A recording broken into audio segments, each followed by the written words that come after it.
Jesus is addressing the multitudes not on the mountain, as he does in Matthew's gospel, but down from the mountain on the level place.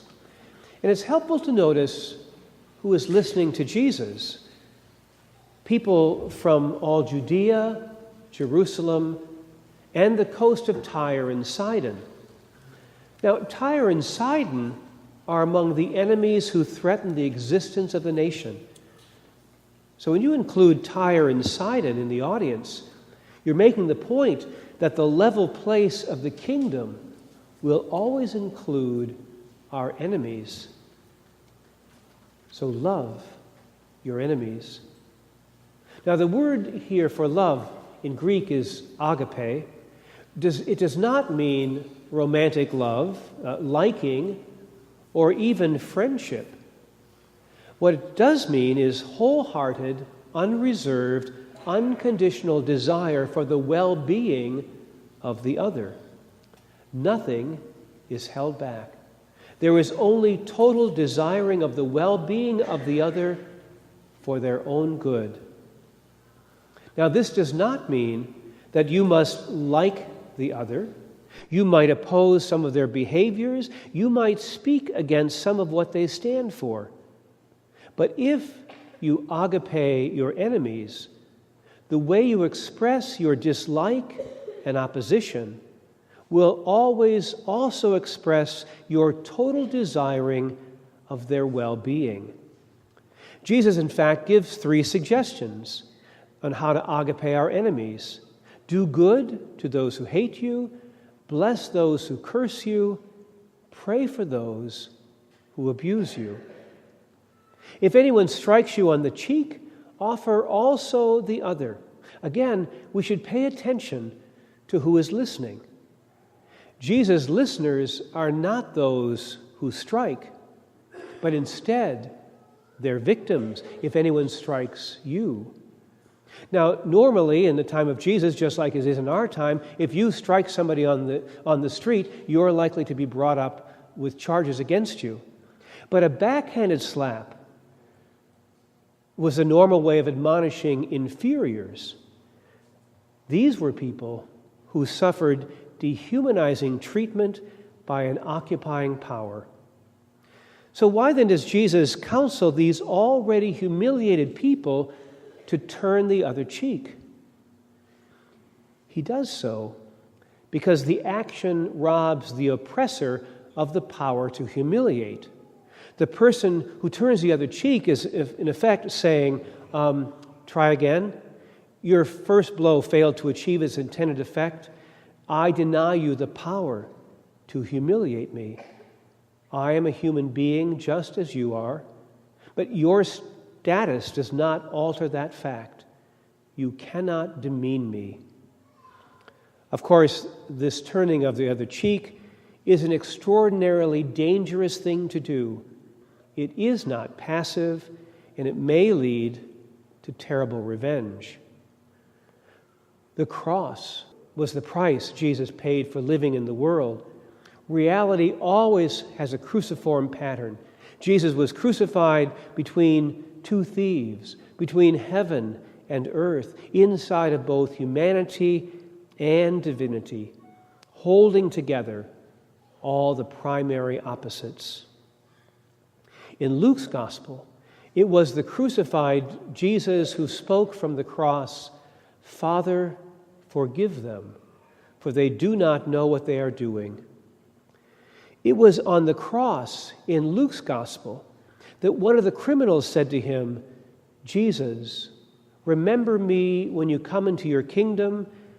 And Jesus replied, "Truly I tell you, today you will be with me in paradise."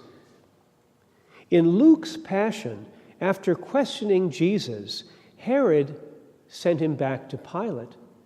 But only Luke tells us that same day, Herod and Pilate became friends with each other. Before this, they had been enemies. Forgiveness and reconciliation are the level place of the kingdom of God. Be merciful, just as your Father is merciful. Mercy, then, is at the heart of the gospel. For mercy, or tender compassion, chesed in Hebrew, is God's most distinctive characteristic. In the New Testament, St. John gave us a verb for God, love.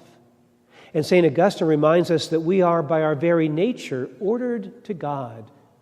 You have made us for yourself, O Lord, and our hearts are restless until they rest in you. If this is true, then nothing short of God, no substitute for God, will ever finally satisfy us.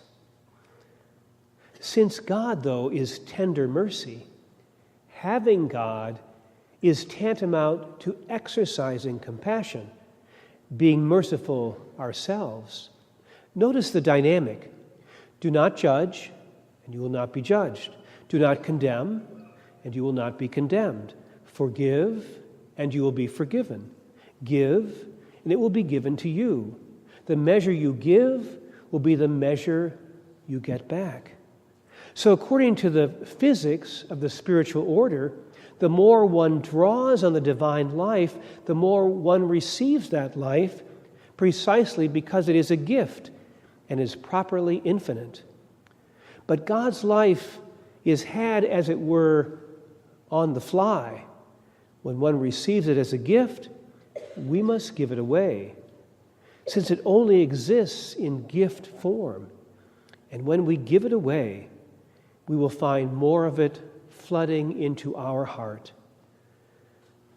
This, of course, always means some form of dying. As St. Paul said, flesh and blood cannot inherit the kingdom of the earth.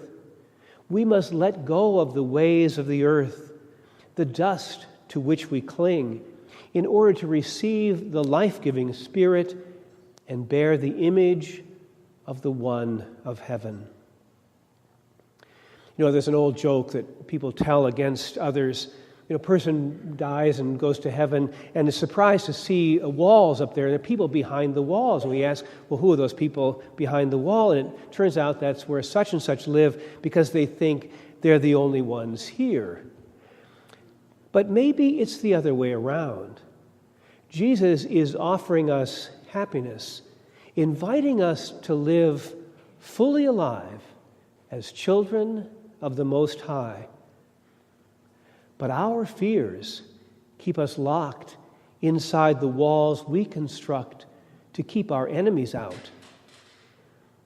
What would happen to us if our enemies became our friends?